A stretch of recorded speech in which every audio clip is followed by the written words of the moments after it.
황토기 김동리. 솔개제, 연계령에서 금오산 쪽으로 뻗쳐내리는 두 산맥이다. 등성이를 벌거벗은 채 신비, 시오리식을 하나는 서부, 또 하나는 동북으로 뛰어내려와서는 거기 황토골이라는 조그만 골짝 하나를 낳은 것뿐으로 그 앞을 흘러가는 냇물을 바라보며 동네 늙은이들의 입으로 전하는 상용 또는 쌍용의 전설을 이룬 그 지리적 결부는 여기서 끝을 맺는 것이다. 상용설, 옛날 등천하려던 황룡 한 쌍이 때마침 금오산에서 굴러떨어지는 바위에 맞아 허리가 상하니라. 그 상한 용의 허리에서 피가 흘러내려 부근 일대를 굵게 물들이니 이에서 황토골이 생기니라.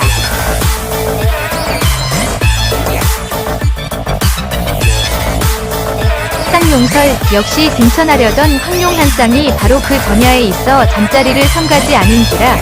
상제께서 노하시고 벌을 내리사 그들의 여위주를 하늘에 묻으시매 여위주를 잃은 한 쌍의 용이 슬픔에 못 이겨 서로 저희들의 머리를 물어뜯어 피를 흘리니 이 피에서 황토골이 생기니라. 이상의 상용설 또는 쌍용설밖에 또 절맥설도 있으니 그것은 다음과 같다. 절맥설, 옛날 당나라에서 나온 어느 장사가 여기 이르러 가로대 앞으로 이 산에서 동국의 장사가 난다면 감히 중언을 범할 것이라. 이에 혀를 지르니 이 산골에 석 달 열흘 동안 붉은 피가 흘러내리고 이로 말미암아 이 일대가 황토지대로 변하니라.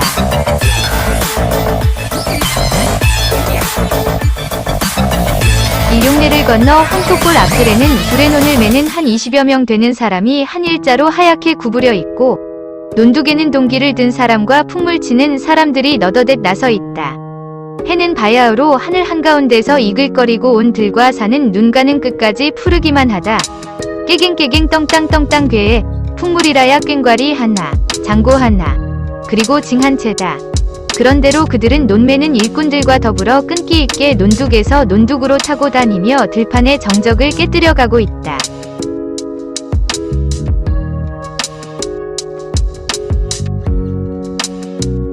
그런데 그들 둘의 꾼들과는 동떨어져 이쪽 상기슭 쪽에 혼자 논을 매느라고 논 가운데 허리를 구부리고 있는 사람이 하나 있다. 곁에서 이를 본다면 그의 팔다리나 허리가 보통 사람보다 훨씬 크고 길 뿐 아니라 어깨나 몸집이 다 그렇게 두드러지게 장대하게 생겼고 또한 머리털이 이미 희끗희끗 새어있음을 알리라. 그의 이름은 억쇠다. 그는 몸이 그렇게 보통 사람보다 두드러지게 큰 것처럼 일도 동떨어진 곳에서 혼자 하고 있는 것이다. 억새는 논 매던 손을 쉬고 논둑으로 나온다. 그는 두어 번이나 고개를 돌려 산밑 쪽을 바라본다. 아직도 분이는 보이지 않는다. 억새는 담배 한 대를 피워 문다.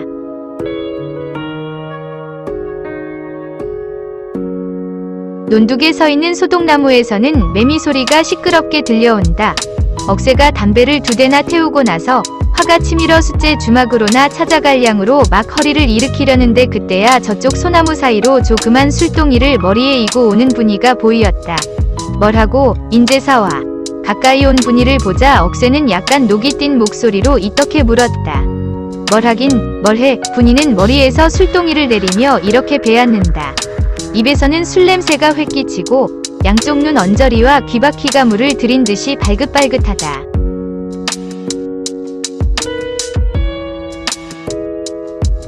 논둑에 서 있는 소독나무에서는 매미 소리가 시끄럽게 들려온다.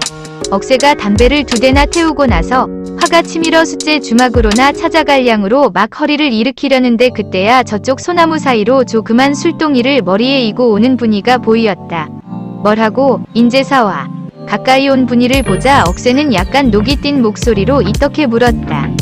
뭘하긴 뭘해. 분이는 머리에서 술동이를 내리며 이렇게 베앗는다. 입에서는 술 냄새가 획기치고 양쪽 눈 언저리와 귀바퀴가 물을 들인 듯이 발긋발긋하다.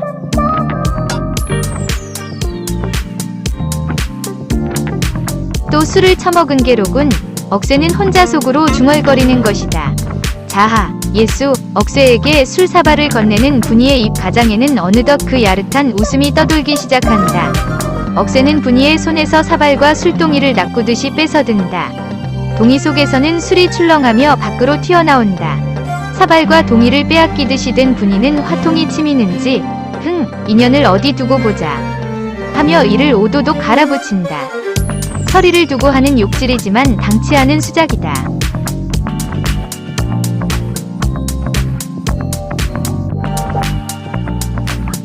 억새는 아랑곳 없다는 듯이 술을 따라 마시고 있다.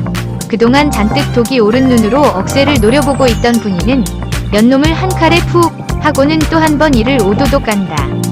이년아, 말버릇이 그게 뭐야? 억새가 꾸짖자 분이는 어디 임자 보고 말했나? 득보 말이지 한다. 더욱 모를 소리다.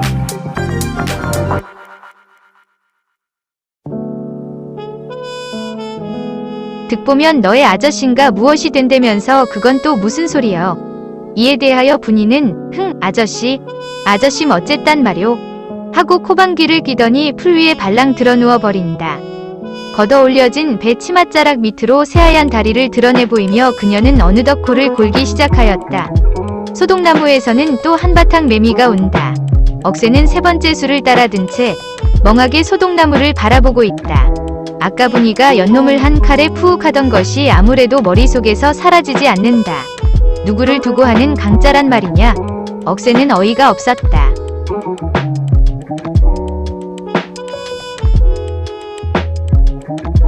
억새가 술동이를 밀쳐놓고 담배에 불을 붙여 물었을 때다. 득보가 나타났다. 한쪽 손에 멧돼지 한 마리를 거꾸로 대롱거리며 그쪽 산비탈에서 내려오고 있었던 것이다. 그 세산에 갔던 감내. 억새가 인사삼아 묻는 말에 득보는 빈손으로 갔더니 하며 멧돼지를 억새 곁에다 던지고 누워 자고 있는 분이 앞에 와서 털썩 앉아버린다. 그도 보통 사람과는 딴판으로 몸집이 크게 생긴 사나이다. 키는 억새보다 좀 낮은 편이나 어깨는 더 넓게 쩍 벌어졌다. 게다가 얼굴은 구릿빛같이 건푸르다. 그 건푸른 구릿빛이 어딘지 그대로 무서운 비력을 말하고 있는 것 같다. 그리고 머리털도 칠흑같이 새까맣다. 나이도 억새보다는 67살 젊어 보인다.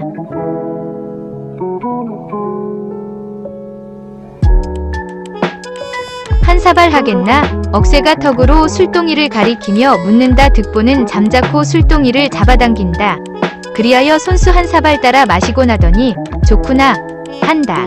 그는 연거푸 또 한 사발을 따라 마시고 나더니 얼마나 있노? 하고 억새를 노려본다. 아직 많이 있다. 그럼 내일 모두 걸러라. 득보는 이떻게 말하며 의미 있는 듯한 눈으로 억새를 노려본다. 순간 두 사나이의 눈에서는 다같이 불길이 번쩍한다. 그것은 땅속의 유황이라도 녹일 듯한 무서운 불길이었다.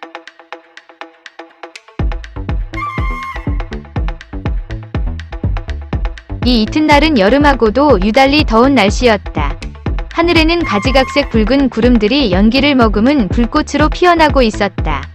안내벌은 황토골에서 잔등 하나 넘어있는 아늑한 산골짜기요. 또 겨울가이였으므로 거기엔 흰 모래밭과 푸른 잔디와 게다가 그늘진 노송까지 늘어서 있어 억새와 득보들 같이 온종일 먹고 놀고 싸우고 할 자리로서는 더 할 나위 없이 알맞은 곳이었다.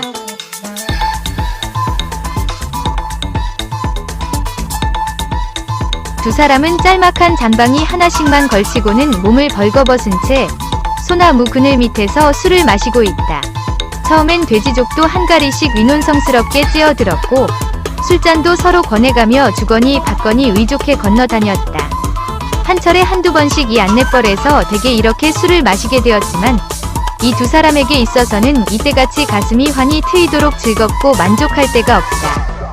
그것은 아무 것과도 바꿀 수 없는 기쁨이요 보람이요. 그리고 거룩한 향연이기도 하였다. 이에 견준다면 분이나 설희의 자색도 한갓 이 놀이를 돋구고 마련키 위한 덤에 지나지 않을 듯했다. 두 사람은 술이 얼근해짐에 따라 말씨도 점점 거칠어져 갔다.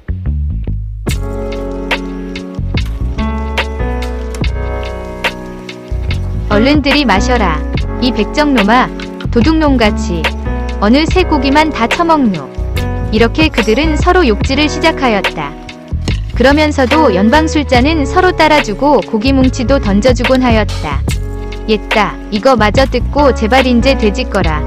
늙은 놈이 계집을 둘씩이나 끼고 거드렁거리는 꼴 정 못 보겠다. 하며 득보가 족발 하나를 억새에게 던져준다. 네 이놈, 말 버르장머리 그러다간 목숨 못 붙어 있을 게다. 억새는 득보 잔에 술을 따라주며 이렇게 으르댄다. 싸움은 대개 득보가 먼저 돋구는 편이었다. 그것도 의뢰분이나 서리를 걸어서 들었다. 득보는 그것이 가장 효과적이라고 믿었던 것이다.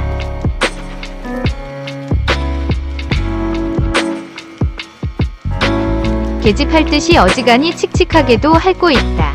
더럽게 늙은 놈이 하고 득보가 먼저 술자리를 걷어차고 일어나자 억새는 뜯고 있던 족발을 득보의 얼굴에다 내던지며 옛다 그럼 이놈아 내마저 뜯어라 하고 자리에서 일어난다.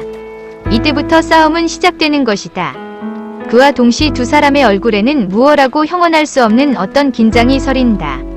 득보는 주먹을 껐떡 들어 억새의 얼굴을 겨누며 얼씨구 저절씨구 가엾어라 이 늙은 놈아 내 한 주먹 번쩍하면 아주 노래조로 목청을 뽑으며 껑충껑충 억새에게로 뛰어들어왔다.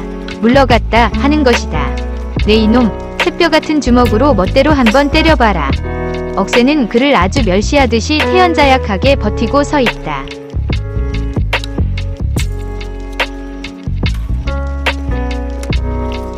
내 한 주먹 번뜩하면 내 놈 대가리가 박살이라. 순간 득보는 주먹으로 억새의 왼쪽 눈과 콧잔등을 훑쳤다.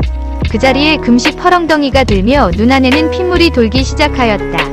내 이놈 새뼈 같은 주먹으로 많이 쳐라. 실컷 자아. 할 때 득보의 두 번째 주먹이 또 억새의 오른쪽 광대뼈를 쥐어질렀다.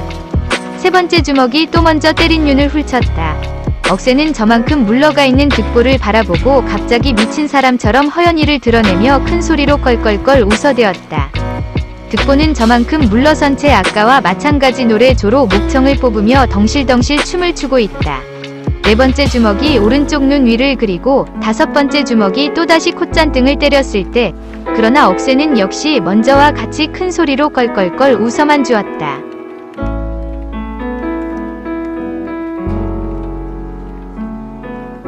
네 이놈 그 새뼈 같은 주먹으로 저 산을 한번 물려 세워봐라. 6번, 7번 득보는 몇 번이든지 늘 마찬가지 내 한 주먹 번뜩하면을 되풀이하며 뛰어들어서 억새의 면상과 목과 가슴과 옆구리를 힘껏 지르는 것이었으나 그때마다 억새는 간단한 몸짓으로 그것을 받아내었을 뿐 적극적으로 득보에게 주먹질을 시작하지는 않았다. 그는 이렇게 득보에게 같이 주먹질을 하지 않고 그냥 얻어맞기만 하는 것이 그지없이 즐겁고 만족한 모양으로 상반신이 거진 피투성이가 되도록 종시 큰 소리로 껄껄껄 홍소만을 터뜨리고 서 있는 것이었다. 득보는 더욱 힘이 솟아오르는 듯 주먹질과 함께 발길질도 시작하는 것이었다.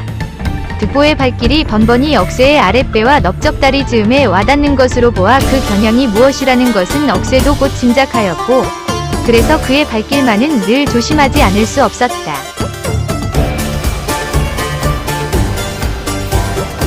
옛날도 그 옛날에 궁세란 새가 있었나니 수격 삼천리 니을 얼씨구야 지화자자 저절씨구.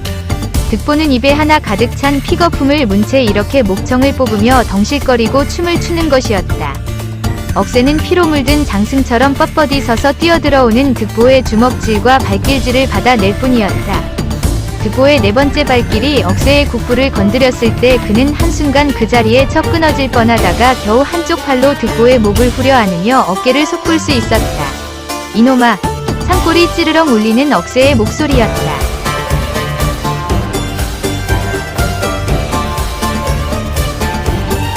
이리하여 한 덩어리로 어우러진 그들의 입에서는 어느덧 노래소리도 웃음소리도 동시에 뚝 끊어지고 다만 시근거리는 숨소리와 뿌득뿌득 밀려나갔다 들어왔다 하며 근육과 근육 부딪는 소리만 났다. 두 사람의 코에서는 거의 동시에 피가 주르르 쏟아져 내렸다. 눈에도 핏물이 돌고 목으로도 피가 터져나왔다. 그 차에 땀으로 번질번질하던 두 사람의 낙과 어깨와 가슴은 어느덧 아주 피투성이로 변해져 버렸다. 득보가 억새의 아래턱을 찌르며 막 옆으로 빼뜨리려는 순간이었다. 억새의 힘을 다한 다른번 주먹이 득보의 왼쪽 갈비뼈 밑에 벼락을 쳤다. 갈비뼈 밑에 억새의 모진 주먹을 맞은 득보는 갑자기 얼굴이 아주 잿빛이 되어 뒤로 비실비실 몇 걸음 물러나다가 그대로 모래 위에 고꾸라져 버린다.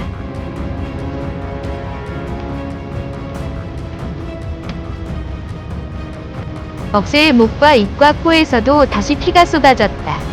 그는 정신나간 사람처럼 두 손으로 아래턱을 받쳐 피를 받으며 우두커니 앉아있다 말고 돌연히 미친 것처럼 뛰어 일어나는 길로 또 한 번 와락 득보에게로 달려들어 쓰러져 있는 그의 바른편 어깨를 물어 떼었다. 어깨에 살이 떨어지며 시뻘건 피가 팔꿈치까지 주르르 흘러내리자 득보는 몸을 좀 꿈직이었으나 역시 일어나지 못하는 채 그대로 뻗어져 누워있는 것이었다. 억새는 입에 든 득보의 어깨살을 질겅질겅 씹다 벌건 핏덩어리를 입에서 뱉어내고 그리고는 또다시 술 항아리를 기울여 술을 몇 사발 마시고는 그 자리에 쓰러져 버렸다.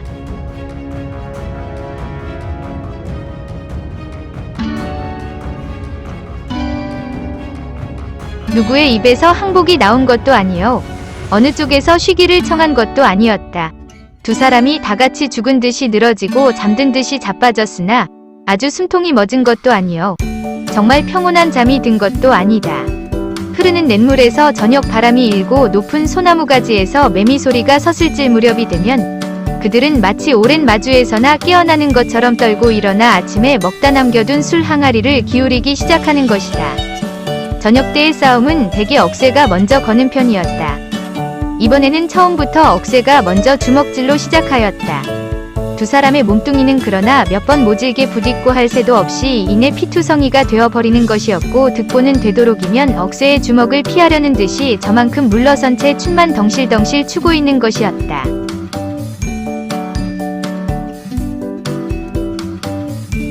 새야 새야 봉조새야 북명바다 붕조새야 치칭치칭 치칭 지화자자 저절시구. 얘 이놈 득보야. 억새는 또 한 번 산골이 찌르렁 하도록 소리를 질렀다.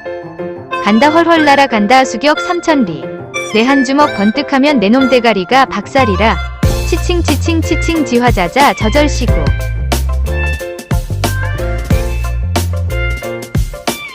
득보는 이렇게 목청을 뽑으며 점점 억새에게로 가까이 다가들어왔다. 웬일인지 싸울 태세를 갖추려 하지 않고 그냥 춤만 덩실덩실 추며 억새의 턱 앞까지 다가들어왔다. 억새는 뛰어들어 그의 목을 안았다. 득보도 억새와 같이 하였다. 두 사람은 큰 나무가 넘어가듯 쿵 하고 한꺼번에 자빠져 버렸다. 득보의 목을 안고 한참 동안 엎치락뒤치락 하던 억새는 갑자기 큰 소리로 껄껄껄 웃어대었다. 그의 왼쪽 귀가 붙어있을 자리엔 찢긴 살과 피가 있을 따른 피는 절반이나 득보의 입에 들어가 있고 득보는 아끼는 듯 그것을 얼른 뱉어 내려고도 하지 않았다. 이리하여 해가 지고 어두운 산 그늘이 내려오도록 이 커다란 피투성이들은 일어날 생각도 없이 연방 서로 피를 뿜으며 엎치락뒤치락 하고 있는 것이다.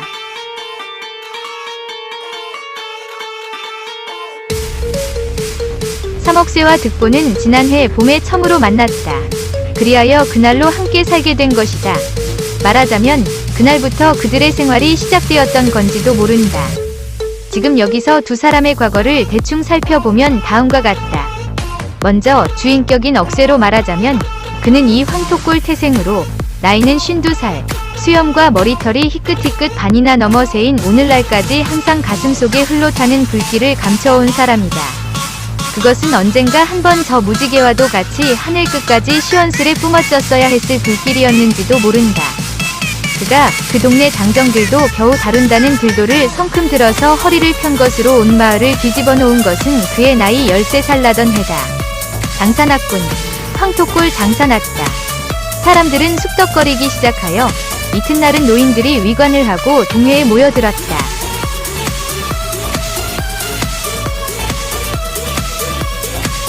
예로부터 황토골에 장사가 나면 부모한테 불효하거나 나라의 역적이 된댔겄다. 허긴 인제는 대국명장이 혀를 지른 뒤이니까 별수는 없으리라. 장찬의 바로 내 증조뻘 되는 이가 그때 장사 소리를 듣고 삿도 앞에 잡혀가 오른쪽 팔 하나를 분질려 나왔거든. 이따위 소리들을 서로 주고받고 하다가 결국 억새의 오른쪽 어깨에 힘줄에다 침을 맞히라는 결론이 났다. 그 중에서도 유독 심히 구는 사람이 억새의 백부뻘 되는 영감이었다. 황토골 장사라면 나라에서 아는 거다. 자, 자식 하나 버릴 셈 치면 그만일걸. 자, 괜히 온 집안 멸문당할라 하고 동생을 윽박질렀으나 그러나 동생은 끝까지 묵묵히 앉아 대답을 하지 않았다. 그에게는 억새 하나밖에 더 자식이 없었던 것이다.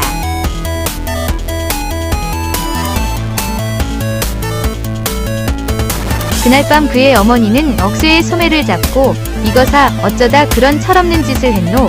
너희 아바의 족을 너는 모를라 하며 울었다. 이튿날 아침 그 아버지는 억새를 불러 너 나이 13살이다. 몸 하나라도 성이 지내려거든 철없이 아무데나 나서지 마라. 내일 신 조지고 온 집안 문 닫게 할라. 모두가 네 맘먹기다 하였다. 억새는 아버지의 이 말을 가슴에 새겨들었다. 그리하여 씨름판이고 줄목이고 들도를 다루는 데고 집내기를 하는 마당에고 일체 사람이 많이 모인 곳이나 무슨 힘겨룸 하는 데는 나서지 않았다.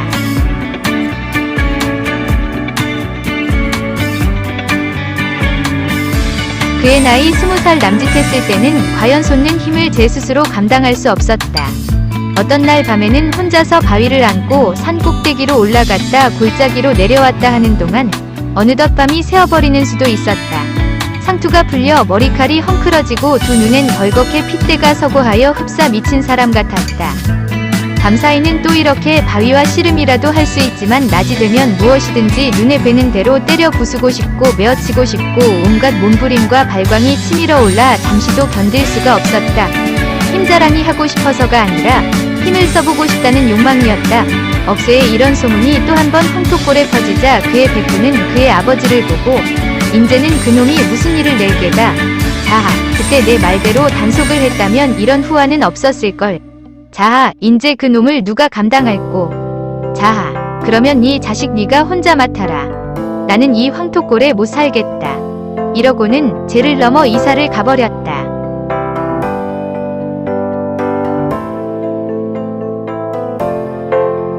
억새는 이 말을 듣고 홀로 깊은 산속으로 들어가 목을 놓고 울었다. 집에 돌아와 낫을 갈아서 아버지 모르게 오른쪽 어깨를 끊고 피를 흘렸다. 이것을 안 그의 어머니는 어리석게 인제 와서 그게 무슨 짓이람, 힘세다고 다 불량할까 대만 먹기에 달렸는걸, 괜히 너의 어른 알면 시끄러울라 하고 되레 못마땅히 말했다. 그의 할아버지가 세상을 떠날 때 그에게 남긴 유언도 다만 힘을 삼가라는 것뿐이었고 그의 아버지가 임종에 이르러 그에게 신신당부를 한 것도 역시 이것뿐이었다. 네가 어릴 때 누구에게 사주를 배웠더니 너의 팔자에는 살이 세다고 젊어서 혈기를 삼가지 않으면 큰 화를 당할 게라더라. 그렇지만 사람에게는 힘이 보배니 너만 알아 조처할 양이면은 뒤에 한번 쓸 날이 있을 게다. 조용히 그때가 오기를 기다려라.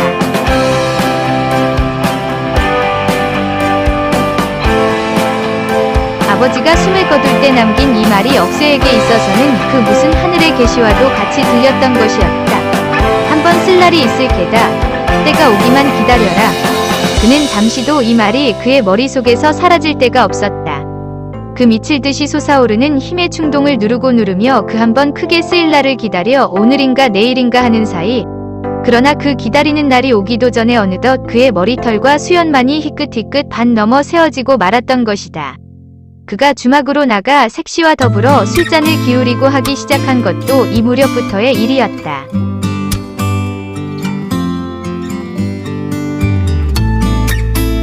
하루는 삼거리 주막에서 분이라 하는 예쁘장스러워 배는 젊은 색주가와 더불어 술을 먹고 있는데 계집이 잠깐 밖에서 손님이 저를 찾는다면서 곧 다녀들어온다 하고 나간 것이 종시 들어오질 않고 때마침 밖에서는 무슨 싸움 소리 같은 것이 왁자지껄하기에 문을 열어보았더니 어떤 낯선 나그네 한 사람이 주인의 멱살을 잡아 이리 낳고 저리 채구하는 중이다. 그새 길 안에서 노름을 하고 있던 패들이 우후 몰려 나와 인말전말 주고받고 하던 끝에 시비를 가로막게 되었다. 그것은 주인의 말이 생전 낯선 나그네가 와서 남의 주모더러 이 여자는 내 딸이다. 이리 내어 달라 하니 온 세상에 이런 경우가 어디 있나. 함에 필시 이 나그네가 분이의 상판대기에 갑자기 탐을 낸 모양이라고.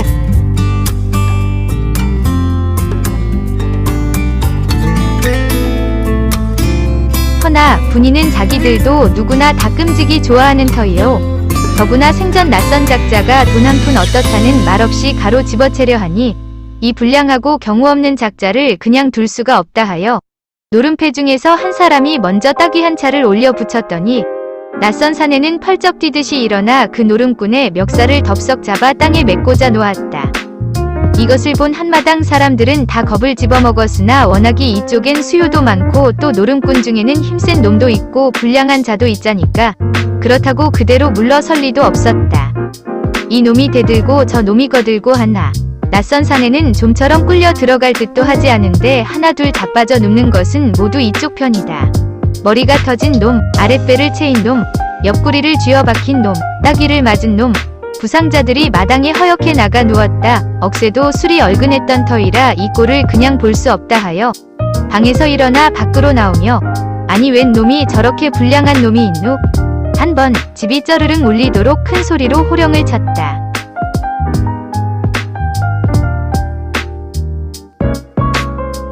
낯선 사내는 이쪽으로 고개를 돌려 억새를 한번 흘겨보더니 흥, 너도 이놈 하는 말도 채 맺지 않고 벼랑간 뛰어들며 머리로 미간을 받음에 억새도 한순간 정신이 다 아찔하였으나 그 다음 순간에 그도 바른 손으로 놈의 멱살을 잡아줄 수 있었다.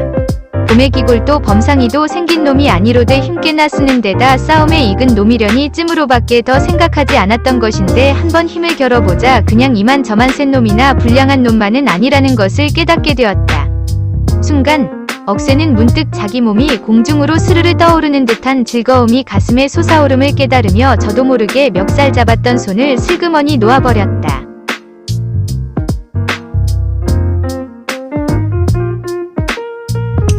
사이 낯선 산에 그의 이름이 득보였다가 억새를 따라서 황토골로 들어와 억새와 징검다리 하나를 사이하고 살게 된 것은 바로 이틀 뒤의 일이었다. 냇물가 길을 향해 앉아있던 오두막 한 채를 억새가 그를 위하여 마련해 주었던 것이다.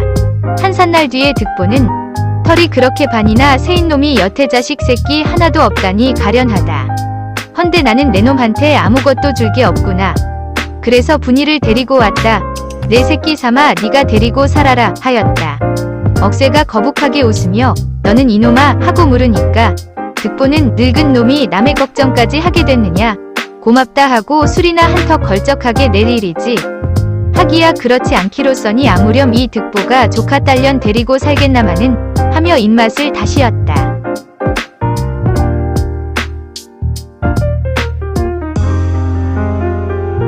득보의 조카 딸이란 말에 억새는 그렇다면 생판 남은 아닌 모양이라고 좀 더 마음을 놓으며 너도 이놈아 같이 늙어가는 놈이 웬걸 주둥아리만 그렇게 사나우냐.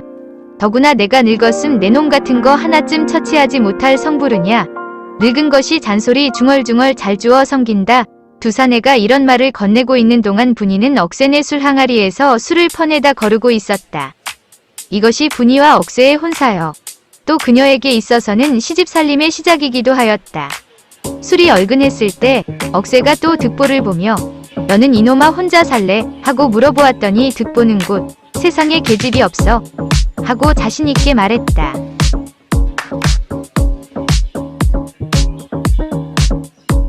내 놈 그 험상궂은 상판떼기 하며 웬걸 여자들이 그렇게 줄줄 따르겠다.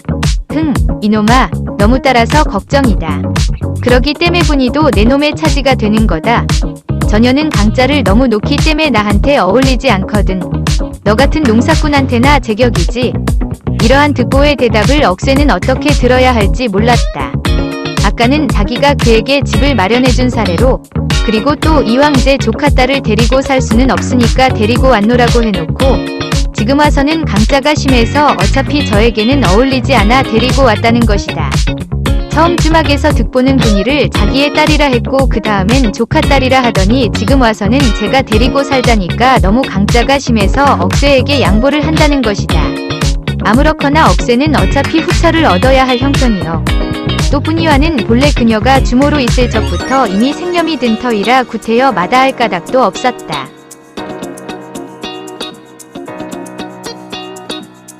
그러나 득보가 분이를 두고 딸이니 조카니 하는 것처럼 득보에 대한 분이의 태도도 또한 야릇한 것이 있어 어떤 때는 아저씨랬다.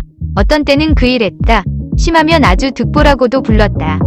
그러다가 어느 날 밤엔 아무것도 아니요. 외가는 외갓벌이라 하지만 그이와는 직접 걸리지 않고 내 외삼촌의 배다른 형제라요.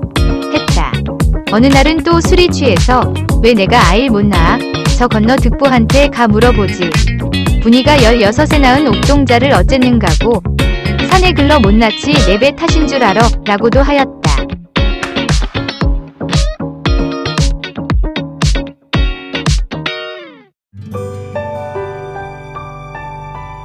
이와 같이 걸핏하면 곧잘 득보의 이름을 걸치고 드는 분이가 억새에게는 여간 못마땅하지 않았지만 처음부터 수색시인 줄 알고 장가든 것이 아닌 바에야 못 들은 척해 둘밖에 없다고 생각하였다. 거기서 그 두 사람이 이리저리 걸치는 말들을 종합해서 그들의 과거란 것을 대강 추려보면 득보는 본래 이 황토골에서 한 80리가량 떨어져 있는 어느 동해변에서 그의 이복 형제들과 더불어 성량간 일을 하고 있었는데 한 번은 그 형제들과 싸움을 하다 괭이로 머리를 때려서 그 형제 하나를 죽이고 그 길로 서울까지 달아나 거기서 누구 집 하인 노릇을 하던 중 이번에는 또 그곳 어느 대가에 부인과 관계를 맺었던 모양이다. 그랬다가 그것이 세상에 드러나게 되자 거기서 도망지를 쳐서 도로고향 근처로 내려와 다시 옛날과 같은 성냥간 일이나 보고 있으려니까 이번에는 다시 그가 옛날 형제들을 죽인 사람이란 소문이 퍼져 더 머물러 살 수 없게 되니 하는 수 없이 또 나그네 길을 떠날 수밖에 없었던 듯하다.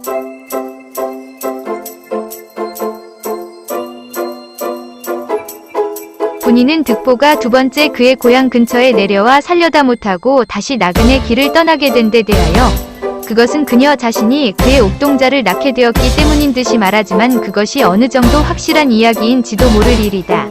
분이의 그 야릇한 말투와 행동으로 보아서 그 관계란 것은 가령 분이의 아직 16살밖에 되지 않은 어린 계집애의 몸으로서 자기의 외삼촌 뻘이 되는 외삼촌의 이복 형제라니까 득보의 아이를 낳게 된 것이라 하더라도 득보와 같은 그러한 위인이 그만한 윤리적 탈선이나 과실로 인하여 일껏버렸던 일터를 등댕이 치고 다시 나그네 길을 떠나게 되었으리라고는 믿어지지 않는다. 그러고 보면 거기엔 위에 두 가지 이유가 다 걸려 있었는지도 모를 일이다.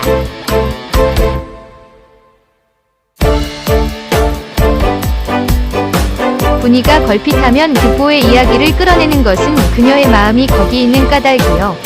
마음이 있는 곳에 몸도 대개가 있어 한 달 잡고 20날 밤은 억새가 호라비로 자야 하였다. 낮에 가서 술잔이나 팔아주고 돼지다리나 삶아주고 하는 거쯤은 분이의 과거가 그러하니만큼 혹 예사라 할지라도 잠자리까지 그러한 데는 제 말대로 비록 제 외삼촌의 이복 형제뻘쯤 된다 할지라도 바로 진검다리 이쪽에 제 서방의 집을 두고 있는 처지에서는 회개하기 짝이 없는 노릇이었다.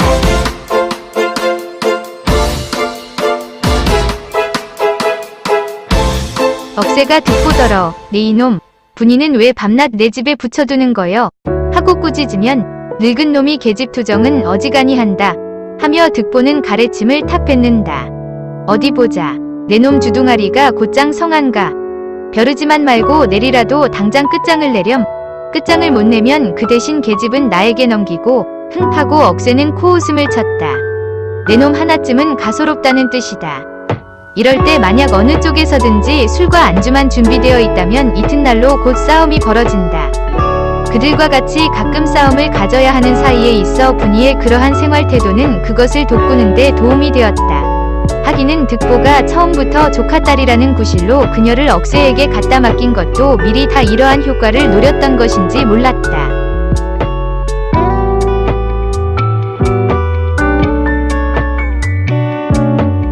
분이는 분이대로 두 사나이가 자기를 두고 무슨 수작을 하든지 그런 것은 아랑곳도 없다는 듯이 밤이나 낮이나 부지런히 징검다리를 건너다녔다. 억새가 볼 때 더욱 해괴한 노릇은 분이가 득보를 두고 강자를 노는 일이었다. 득보는 언젠가는 천하의 흔한 게 계집이라고 큰 소리를 쳤지만 과연 제 말대로 분이가 아니더라도 계집에 그다지 줄일 사이는 없었다. 어디로 한번 나가 며칠을 묵고 들어올 적에는 을에 낯선 계집 하나씩을 달고 돌아오곤 하였다. 그것들이 그러나 사흘도 못 가 대개 달아나 버리기는 하였지만 그런데 이와 같이 득보가 가끔 달고 들어오는 계집들에게 분이가 번번이 강짜를 부린다는 것이다. 강짜를 놀되 이건 어처구니도 없이 이년아 왜 남의 은가락지를 훔쳤느냐. 내 다리를 찾아내라. 수젓가락이 없어졌다. 모시치마는 어디 갔느냐. 이런 식으로 낯선 계집들의 놀이개나 옷벌을 뺏기가 일수요. 그러고서도 계집이 얼른 물러가지 않으면 이번에는 육박전으로 달려들어 머리를 뜯고 옷을 찢곤 하는 것이다.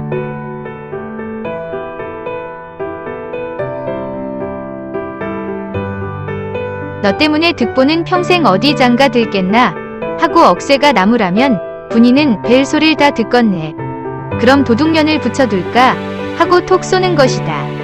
한 번은 역시 그러한 여자 하나가 득보에게 정이 들었던지 얼른 달아나지 않고 한 달포 동안이나 붙어 살게 되었다. 분이가 그런 따위 수작을 붙이면 서슴지 않고 제 보따리를 털어서 척척 내어 주어버렸다.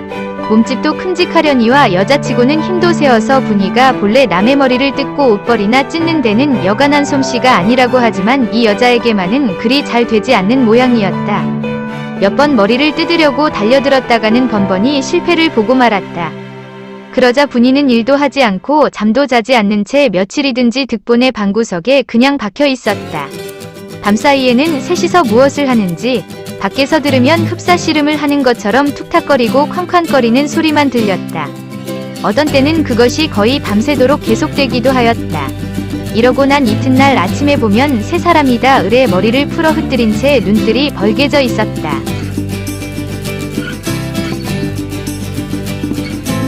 그것을 보는 억새는 입맛이 쓴지 더러운 연놈들 하면서 침을 뱉곤 하였다. 그렇게 얼마를 지난 어느 날 새벽녘이었다. 연놈이 사람 죽이네 하는 날카로운 비명소리가 들렸다. 분이의 목소리였다. 그리고는 또 다시 툭탁거리는 소리가 들리기 시작하였다. 이와 같이 득보의 생활에 사생결단에 관심을 걸고 있는 분이가 그러면 제 서방샘인 억새를 보지 않느냐 하면 그런 것도 아니다. 정부는 정부요. 본부는 본부란 속인지 득보의 집에서 국그릇도 들고 오고 밥사발도 안고 오곤 하여 시어머니와 억새의 밥상을 보는 채도 하고 가다가 빨래가 밀리면 빨래 방망이를 들고 나서기도 하였다.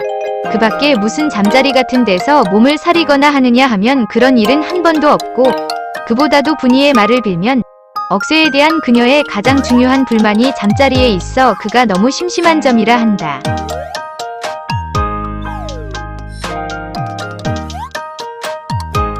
오분이가 밤낮으로 징검다리를 건너다니고 있을 무렵 억새는 맘속으로 그녀를 단념하고 그 대신 그전부터 은근히 눈독을 들여오던 서리를 손에 넣고 말았다. 억새는 혈통이 농부여. 과거가 또한 그러니만큼 잠자리에서 뿐만 아니라 분이의 모든 점이 그에게는 맞을 수 없었다. 더구나 늙은 어머니까지 모시는 몸으로 여태 혈육 한 점 없다는 것도 여간 송구스러운 일이 아니었다. 뿐만 아니라 자기 자신의 심정으로서는 자식 하나쯤은 기어이 남겨야 할 것 같이 생각되었다. 그러나 마음씨나 몸가짐이 그러한 분이에게 이 일을 기대할 수는 없었고 또 그러니만큼 그것을 통정하고 싶지도 않아서 그녀와는 상의 없이 저 서리를 보게 되었던 것이다. 그러나 분이는 또 분이대로 잔뜩 배알이 틀리는지 씨 글러 못났지 배 글러 못났는 줄 아나. 어느 년에 그건 어디 별난가 두고 보자 하며 이를 갈아붙였다.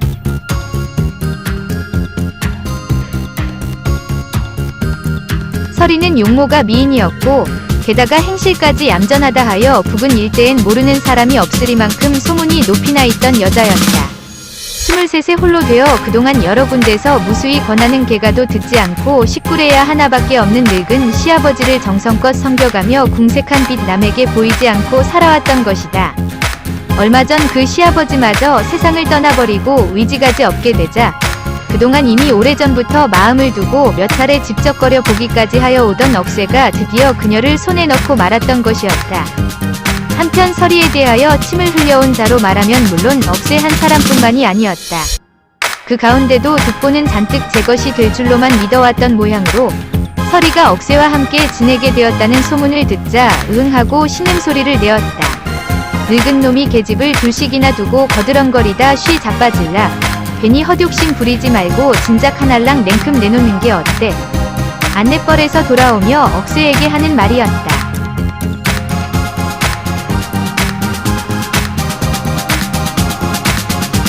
억새는 그냥 그놈 주둥아를 하고 말았지만 속으로는 이놈이 끝내 그냥 있진 않겠구나 했던 것이다. 어느 날 밤에는 비가 부슬부슬 내리는데 한 이경이나 되어 억새가 서리에게로 가니 그 방문의 불빛은 여느 때와 마찬가지로 불그레하게 비쳐있는데 그 안에서 사내의 코 고는 소리가 드르렁거렸다. 아차 싶어 신돌위를 보니 아니나 다를까 그 침침한 불빛에서도 완연히 크고 낯익은 메뚜리 한 켤레가 놓여있다. 순간 억새는 자기 자신도 모르게 주먹이 불끈 쥐어지며 온 몸의 피가 가슴으로 콱 모여드는 듯하였다.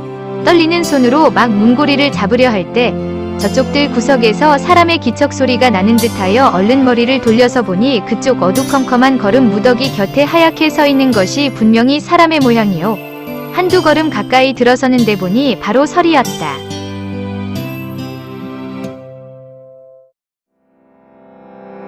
서리는 억새의 턱 밑으로 다가 들어서며 득보여. 벌써 초저녁에 와서 어른을 찾대요. 안 계신다고 해도 그냥 들어와서 어떻게 추근추근 구는지 할 수 없이 측간을 간다고 나와서 뒤 곁에 숨어 있습니다. 이렇게 소근거렸다. 하고 억새는 혼자 속으로 죽일 놈이다 했다. 부들부들 떨리는 손으로 방문고리를 잡을 때는 이놈을 아주 잠이 든 채 대가리를 부숴놔라 했던 것이다.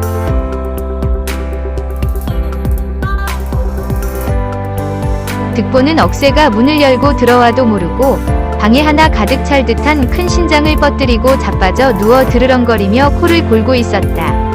유달리 건붉고 뚝뚝 붉어진 얼굴에 희미한 불그림자가 가로 비껴 있고 여주덩이만이나 한 콧마루 위에는 마침 파리 한 마리가 앉아있다. 파리는 양마루에서 콧잔등을 타고 기어 올라가다가 상근즈음에서 한 번 날라서 다시 그의 왼쪽 눈썹 끝에 도토리만한 혹 위에 가 앉았다.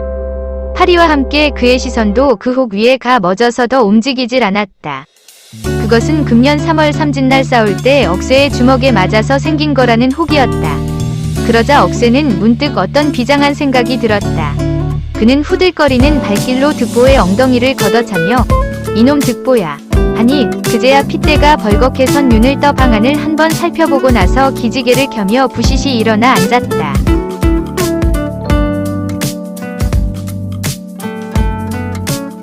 억새가 목소리에 노기를 띠고 내 이놈 여기가 어디여? 한즉 그는 입만 쩍 다시고는 대답이 없었다. 내 이놈 여기가 어디여? 또 한 번 호통을 치니 그제야 그 벌건 눈으로 억새를 한번 힐끗 쳐다보며 어딘 어디라 한다. 이놈. 억새는 한참 득보의 낯을 노려보고 있다. 이렇게 선웃음을 한번 치고 나서 얼굴을 고쳐 따로 매는 맞을 날이 있을 터이니 오늘 밤엔 우선 술이나 처먹어라 하고 서리를 불러 술을 청했다.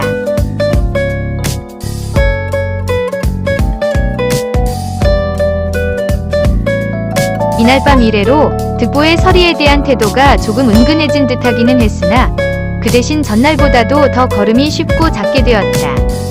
아침에 있어 득보는 언제나 밖에서 이렇게 불렀다.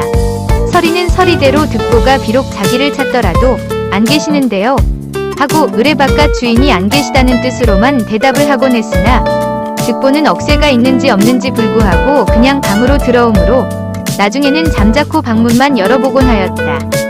이렇게 방 안에 들어온 득보는 처음엔 의뢰 농지거리 비슷한 인사말을 붙여보곤 하였으나 수작이 지나치면 그때마다 설희의 두 눈에 싸늘한 칼날이 돋침을 발견하고 그러고는 슬그머니 뒤로 물러앉는가 하면 의외로 빨리 자빠져 누워 코를 골기 시작하는 것이었다.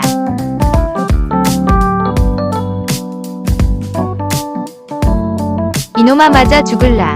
조심해라. 억새가 은근히 얼러보면 더럽게 늙은 놈아. 친구가 내게 집 붕둥이에 좀부터 자기로서니 늙은 놈 처신으로 그것까지 샘질이냐.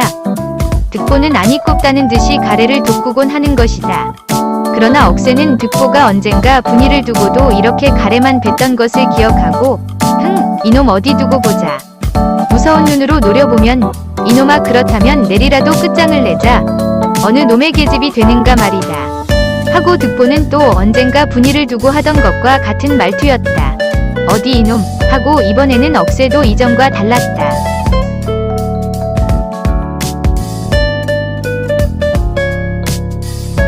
이 모양으로 두 사람 사이에 서리가 새로 등장한 이후로는 언제나 그녀로서 싸움의 동기를 삼았다. 그것도 물론 분이의 경우와 같이 한가 싸움을 돋구기 위한 방편에 지나지 않았는지 모르지만 분이의 경우보다는 양쪽이 다 좀 더 심각한 체하는 것도 사실이었다.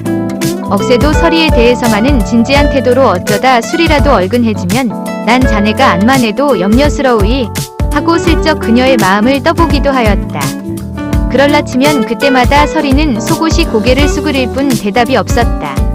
한 번은 분이의 이야기를 하던 끝에 서리는 아주 떼내어 버려요 하기에 그때 역시 술기가 얼근하던 억새는 농담 삼아 또 그랬다가 자네마저 득보 놈이랑 어울려버리면 어쩌라고 했더니 서리는 갑자기 낯빛이 파랗게 질리어 한참 앉아있다가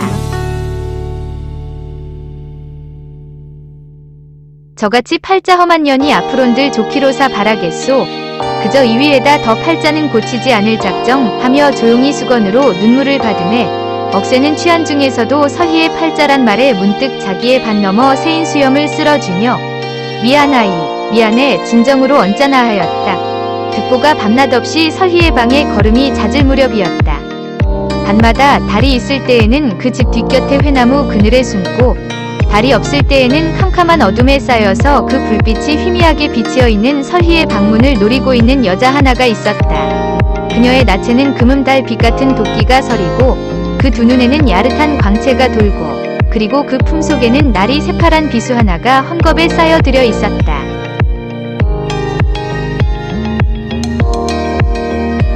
육억새와 득보 두 사람이 서로 겨루듯이 열을 내어 설희에게 다니기 시작한 뒤부터 분이의 낯빛과 거동엔 변화가 생겼다. 그녀는 전과 같이 수다스레짓거리지도 노골적으로 입을 비쭉거리지도 않았다. 밤으로는 어디가 무엇을 하고 오는지 집안에 붙어있지도 않다가 낮이 되면 온종일 이불을 쓰고 잠을 자는 것이었다.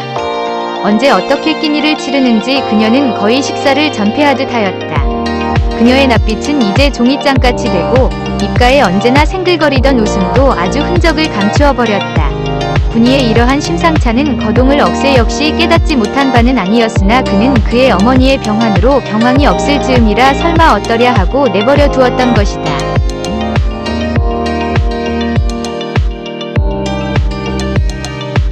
어느 날 밤에는 억새가 그의 어머니의 병시중을 들고 있노라니 밤이 이슥해 건너편 득본의 집에서 갑자기 싸우는 소리가 났다. 이윽고 분이의 비명소리가 나고 그러고는 싸움 소리는 갑자기 그쳐버렸다.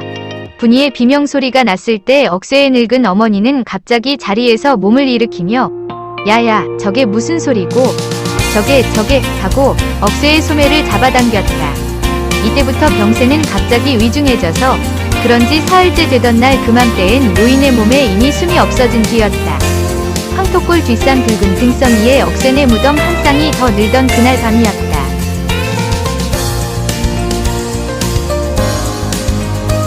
억새가 그의 친척 몇 사람과 더불어 아직도 뜰 가운데 있는 화특불을 바라보고 있었을 바로 그때 그의 가엾은 서리는 그 뱃속에 또 하나 다른 생명을 넣고 목에 푸른 비수가 꽂힌 채 그녀의 가난한 일생을 마치고 말았다. 설희의 몸이 채 식기도 전에 손과 소매와 치마 자락을 온통 피로 물들인 채 분이는 다시 그 캄캄한 해나무 밑을 돌아 득보를 찾아가고 있었다.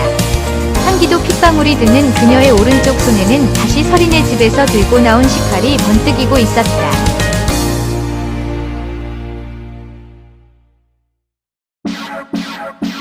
낮에 상여를 메고 갔다 산에서 흥리를 하고 돌아온 득보는 술이 담뿍 취하여 마침 분이가 치마 속에 그것을 숨기고 서리집 뒤에 회나무 그늘을 돌아 나올 때쯤 하여서는 불도 켜지 않은 캄캄한 방 안에 막 잠이 들어 있었던 것이다.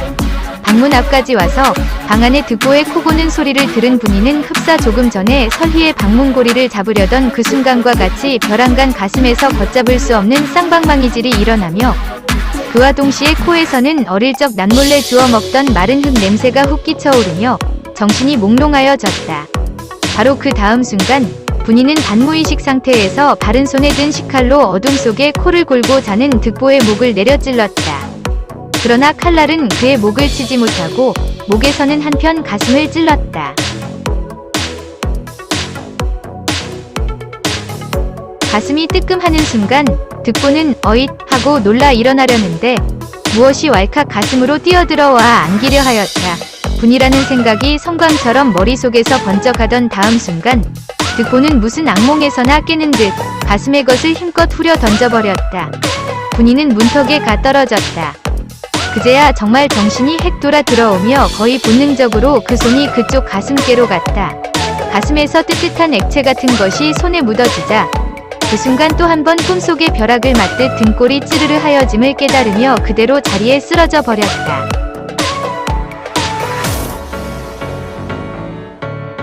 이튿날 새벽 억새가 숨을 헐떡이며 뛰어왔을 때엔 온 방안이 벌건 피요. 피비린 냄새가 코를 찔렀다. 득보 하고 억새는 큰 소리로 불렀다. 득보는 잠자코 눈을 떠서 억새를 쳐다보았다. 그의 두 눈에는 벌건 핏대가 서 있었다. 득보, 죽진 않겠나? 죽든. 대답 대신 득보는 손으로 왼편 가슴을 더듬었다. 거기엔 시뻘건 핏덩어리가 풀처럼 엉켜붙어 있고 다시 그의 엉덩이 즈음에서는 피철갑이 된 식칼 하나가 나왔다. 식칼을 집어 들어서 보고 있는 억새의 신발에서는 피가 스며 올라와 버선을 적시었다. 그동안 부업의 억새풀 위에 쓰러져 누워있었던 분이는 새벽녘 되어 억새의 목소리가 나자 놀라 일어나 거기서 그림자를 감추어 버렸다. 그리고는 2번 다시 그녀는 나타나지 않았다.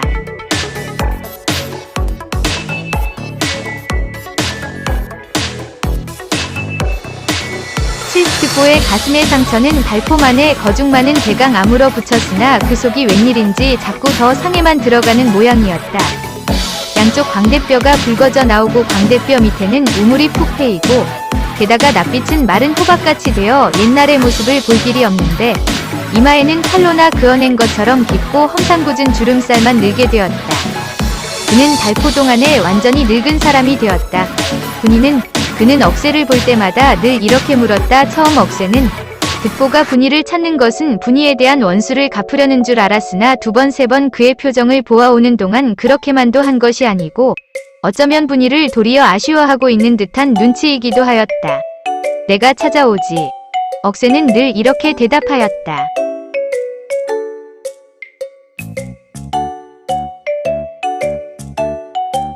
그러나 좀처럼 분이의 행방은 알 길이 없었다. 혹은 그녀의 고향인 동해변 어디에 가 산다는 말도 있고 흑은 남쪽의 어느 객주집에 가 역시 주모 노릇을 한다는 말도 있고 또 일설에는 영천지방 어디서 우물에 빠져 죽어버렸다는 소문도 있었다. 뭐하노? 득보는 억새에게 곧잘 역정을 내었다. 그동안 찾아내지. 그러나 억새는 분이를 찾아 길을 떠나지는 않았다. 이듬해 봄이 되었다. 새안에 가끔 장출입을 하던 득보는 땅에서 풀이 돋고 건너 산에 진 달래가 필 푸렵이 되자 표현이 어디로 길을 떠나고 말았다.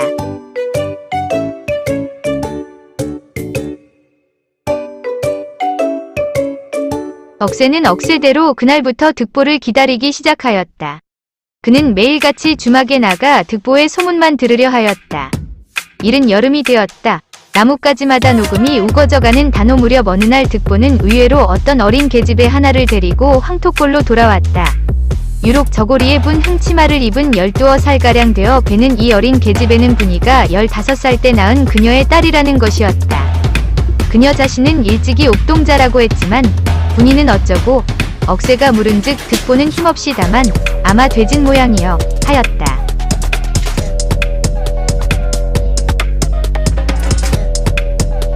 그 뒤에도 득보는 가끔 집을 나가면 한 열흘씩 일회씩 묵어 들어오곤 하였다.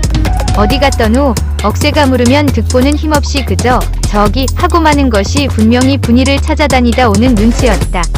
분이를 찾아 나가지 않고 집에 있을 때는 무시로 계집애를 보내어 억새의 거동을 엿보게 하였다. 뭘 하더노? 누워있대요. 이것이 그들 아비딸의 대화였다.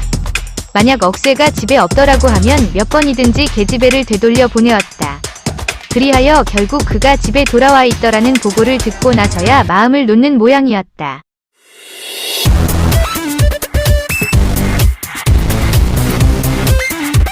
한 번은 주막에서 술이 취해서 돌아오는 길로 억새에게 들르더니 득보는 그 커다란 주먹을 억새의 턱 밑에 디밀어 보이며 너 같은 놈은 아직 어림없다 고하였다. 억새도 자칫 흥분을 하여 허허헉 소리를 내어 웃어버렸더니 득보는 그 주먹으로 억새의 볼을 쥐어 박으며 이 늙은 놈아, 이 더러운 놈아, 분이 찬 목소리로 이렇게 욕을 하였다. 억새도 그제야 자기의 경망한 웃음을 뉘우치며 술만 깨면 내 놈 죽여놓을 게다 하고 호통을 쳤더니 그제야 득보도 눈에 광채를 띠며 이놈아 정말이냐 하고 자기의 귀를 의심하는 듯이 이렇게 한 번 다지는 것이었다.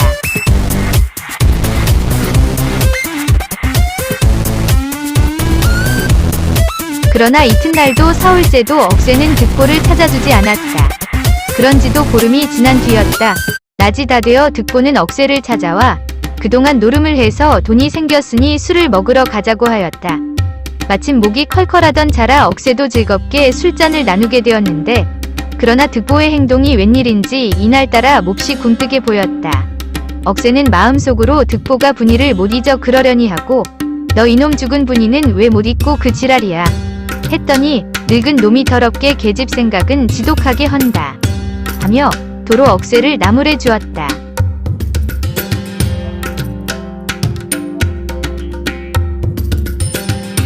이 불쌍한 놈아, 분이는 영천서 우물에 빠져 죽은 지도 벌써 옛날이다 하고 억새가 한마디 던져본즉 그놈이 영천만 알고 언양은 모르는구나 하였다.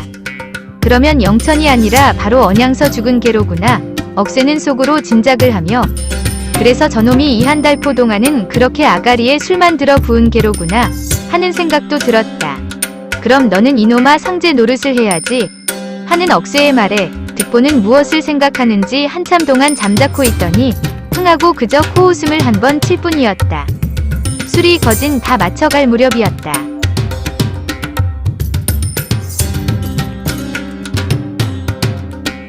득보는 돌연히 술상 위에다 날이 퍼렇게 선 단도 하나를 내놓으며 너 이놈 내 죄 알지? 하였다. 그러나 억새는 마치 자기 자신도 모르게 그러한 것을 얘기하고나 있었던 것처럼 조금도 당황하거나 겁을 집어먹는 빛이 없이 자칫하면 또 언제와 같이 웃음이 터져 나올 듯한 것을 억지로 누르며 내가 이놈 하고 엄숙한 음성으로 입을 떼었다. 내 놈의 목숨 하나 오늘까지 남겨온 것은 다 요량이 있었던 거다. 억새의 두 눈에도 불이 켜졌다.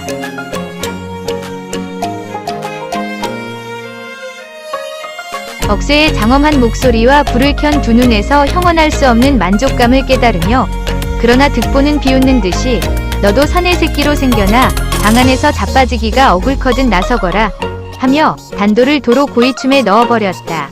억새는 득보를 먼저 안내벌로 들여보낸 뒤 자기는 주막에 남아서 술 준비를 시키고 있었다. 소주는 역시 칼칼한 놈이 좋군. 억새는 안주인이 맛배기로 부어준 사발의 소주를 기울이며 바깥 주인을 보고 이런 말을 하였다. 안주가 마른 것뿐인데 하고 안주인이 문어다리를 들고 나왔다. 문어다리면 됐지 뭐.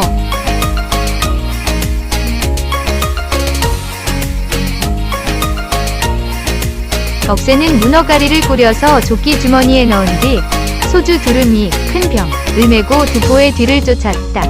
막걸리 먹은 다음에 소주를 걸친 때문인지 옛날 처음으로 장가란 것을 가던 때처럼 가슴이 다 설레며 걸음이 흥청거렸다. 내 놈이 내 초상 안 치르고 자빠질 줄 아나. 억새는 문득 언젠가 득보가 가래와 함께 뱉어놓던 이 말이 머리에 떠오르며 동시에 아까 술상 위에 내어놓던 득보의 그날이 시퍼렇던 단도가 생각났다. 그 한 뼘도 넘어들 득보의 단도날이 자기의 가슴 한복판을 푹 찔러 이 미칠 듯이 저리고 근지러운 간과 허파를 송두리째 긁어 내어준다면 하는 생각과 함께 자기 자신도 모르게 몸서리를 한 번 쥐고 문득 걸음을 멈추고 고개를 들었을 때 해는 이미 황토제 위에 설핏한데 한마장가량 앞에는 득보가 터덕터덕 혼자서 먼저 용냇가로 내려가고 있었다.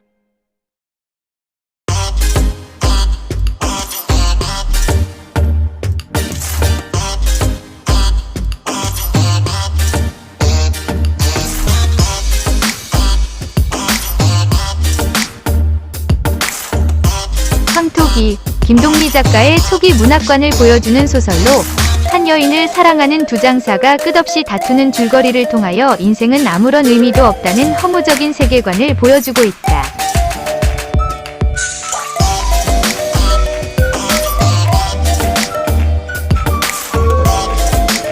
그림자, 보던 책 덮어두고 술상도 밀쳐두고 내 문득벽에 비친 그림자를 바라본다. 그림자 내 그림자여 나는 지금 누구냐.